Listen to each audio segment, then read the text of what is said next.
Hello, I'm Callan Dunlop, and today I'm joined by Tim with Tim and the Glory Boys. Thank you so much for taking the time to come into studio. Yeah, Callan, thanks for having me. So to start off, I want to just learn a little bit about how you guys became a group. You guys originated in 2013. How did you form?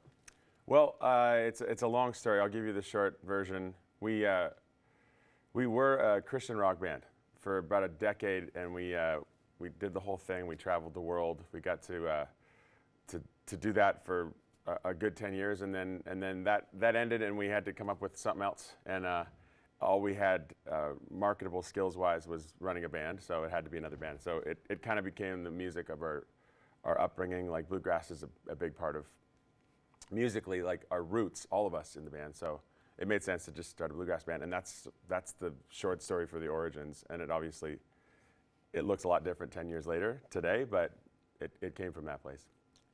And then I'd like to hear a little bit about your personal history with music. How did you get interested in music? Was it at a very young age, or just a little more in depth? Yeah, I mean, it was just my childhood was immersed in church, so it was the music of the church. I grew up at the back of a worship service while my parents played acoustic guitars, and that's the music I first learned. So I have a really, some might say lame, I say eclectic musical sort of history and discography in my head. I've picked up on a lot of the mainstream stuff that has come out since, but I grew up on just kind of gospel music. So yeah, out of that came all of whatever we're doing now, some sort of mix of country and gospel and bluegrass. This is a kind of a funny question, but I'm curious as to, I was doing a little bit of research and I realized that you guys originated as just the Glory Boys, but Tim and the Glory Boys is now the name to be right. I forced them to put my name at the front. No, actually, the original name was Tim Neufeld and the Hallelujah Glory Boys.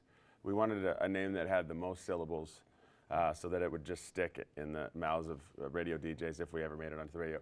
We didn't make it onto the radio with that name. We shortened it and finally did get on. But yeah, it definitely was a lot of name changes out of the gates, and I'm not sure it won't change again, to be honest with you. I want to talk about Trees, your first kind of big takeoff album. Yeah. I'd like to hear a little bit about the creation behind Trees.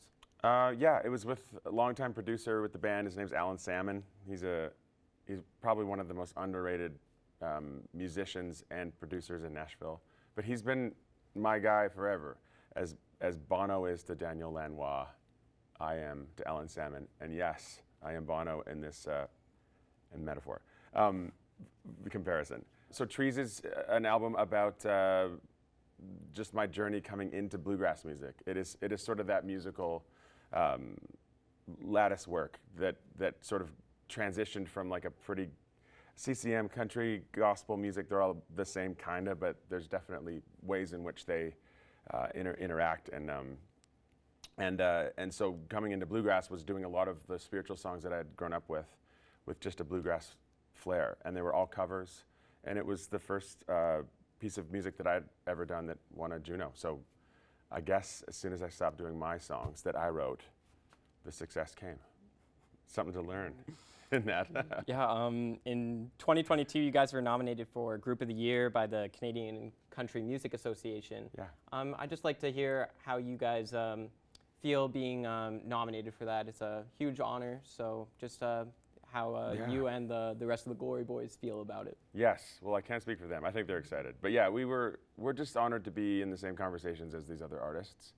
We're so independently minded and sort of run that it's been a little bit to sort of adjust to a music industry really outside of just our little thing that's embracing us. And we love it. At the end of the day, you're right. It's a huge honor. It's hard to take sometimes. I was raised to just not take accolades as if being proud of yourself is maybe a negative thing. But we're learning. We're learning as we rack up these accolades, and I think it's probably how it's supposed to be. So we do got to wrap up soon. You guys are on tour currently. What's upcoming for you guys? Well, I mean, a lot more touring.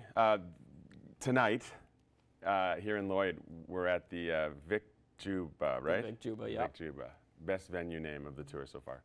And it's a party. It's a hometown hoedown. We're starting at 7, and there's still tickets available. So if you want to come, you should come.